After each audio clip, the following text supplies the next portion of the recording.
YouTubers, gamers, and moviegoers, what's going on, guys? I'm the Messiah, this is Messiah Entertainment, and today we are reviewing Fantastic Beasts and where to find them, guys. This is a prequel slash spin-off to the very famous franchise Harry Potter. This time we go back to the 1920s and we follow Newt Scamander, a British wizard played by Eddie Redmayne. He comes to New York City with a briefcase full of magical creatures, but some of them get out and he can't find out where to find them.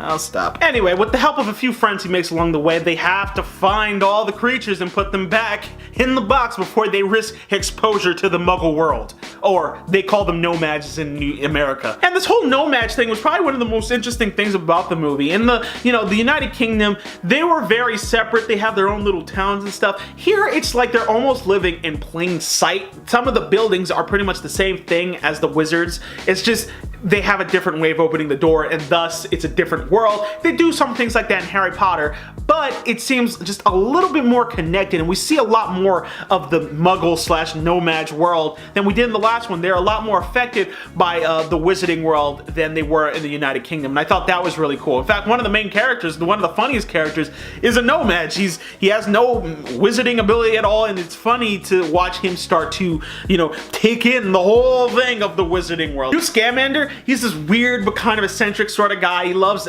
creatures and really respects them, and in the case it's like a whole little natural reserve for them, and he really cares about them. It was really cool. He went to Hogwarts when he was younger. It was nice seeing that. And then his two accomplices, these two witches that he comes across, they're really cool too. They have in their interesting backstory. The one girl's an Auror, but she is kind of shamed right now. She got demoted down to just filing papers and stuff like that. So they all have their interesting own little storylines, and they're very likable characters. I can definitely see watching a lot more of them as the movies progress on, like Harry Potter did. And I'm not surprised that they confirmed that they have 5 movies. 5 movies seems like it's a bit excessive for planning sequels, but I could definitely see a part 2 to this coming out in about 2 years, most definitely. This movie's doing what I think a lot of other franchises kind of struggle to do after their main storyline is told and some of the main cast goes away, trying to tell a story in that same universe that's just as equally as engaging. Movies like Transformers weren't able to do it because their characters weren't likable at all. You didn't care about them and they weren't really that interesting. These characters are really fun. The world is really fun. We get to expand the wizarding world that much more. America is very different than how they did things back in the UK. Not to mention, these are adults we're dealing with. We're not dealing with children going to Hogwarts and learning how to be wizards. These people are already fully experienced. They know spells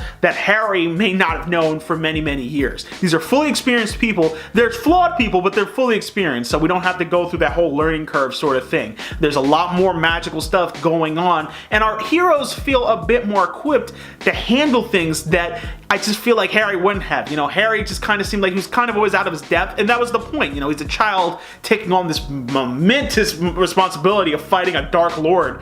But, with here, there's evil creatures, but it feels like we can fight them. They know spells, they know how to do things that will get them out of these situations, and that was really interesting to see. They brought us back to the wizarding world in a way that was fresh, that was brand new, but still had that same familiar feeling with brand new characters that we all very much love. And the story overall was really interesting, especially considering that it's kind of like the origin story of this group coming together. That was really fun. I remember before the movie came out, a lot of people were talking about how are they gonna do this, especially 5 sequels, and you only have this thing's only based off of a little manual. It's not even a full-length narrative. I think that gave them a lot more wiggle room to do what they wanted. I'm pretty sure J.K. Rowling probably had a bunch of stuff written up for them to work with, but I think that gave them a lot more wiggle room to change things and do new things and experiment, where doing Harry Potter was more like this. We have a storyline, we got to stick with that storyline. This is the way it happens. This is how it happens in Deathly Hallows. We could change things, but it somewhat has to stay true to what the original one was. So I think it allowed them to do a bit more, and will allow them to do a bit more in the following films. The special effects were also very well done. Like I said before, we're dealing with a lot more older wizards, so there's a lot more stuff going on. We're in a different setting, and it just has that old Harry Potter, very weird world sort of feel, but also just very fresh. So I love that too. The cinematography was also very great. Some of the shots were just absolutely beautiful, overlooking New York City when they're standing on the rooftop. I thought that was some great shots in there. Overall, guys, I'm gonna have to give this movie a 9 out of 10. force is strong in this one. I am a huge Harry Potter fan. I don't know if you can see that poster right there with all the faces on it. Yeah, right there. Yeah, with all the faces on it. I love Harry Potter. I've loved Harry Potter. I've been reading the books for years. In the movies, I've just fallen in love with. The characters are amazing, and it's so great to see another chapter, an extension of that through these films that will allow us to stay in that world while keeping it fresh. It's time to let Harry go, maybe get your fix with the cursed child, but you know, let Harry go and start this new tale with these new characters that I think are a lot of fun. I really can't wait to see what they have planned for the sequels. Like I said, they don't have a specific book that audiences will be expecting them to follow, so that gives them a bit of wiggle room to sort of play around and do different things that, you know, a defined structure like a book might not have allowed them to do. They can do what they want. They can take the character here, go there, and do this, and bring a new character in. I really found it hard to really come up with a lot of gripes about the movie. I'll give a quick, slight spoiler warning for the one thing that I wish they had done a little bit better. There's an overarching storyline about this whole thing where there's this individual called Grindelwald, and the person got shut down, and apparently they're this dark wizard that's causing problems.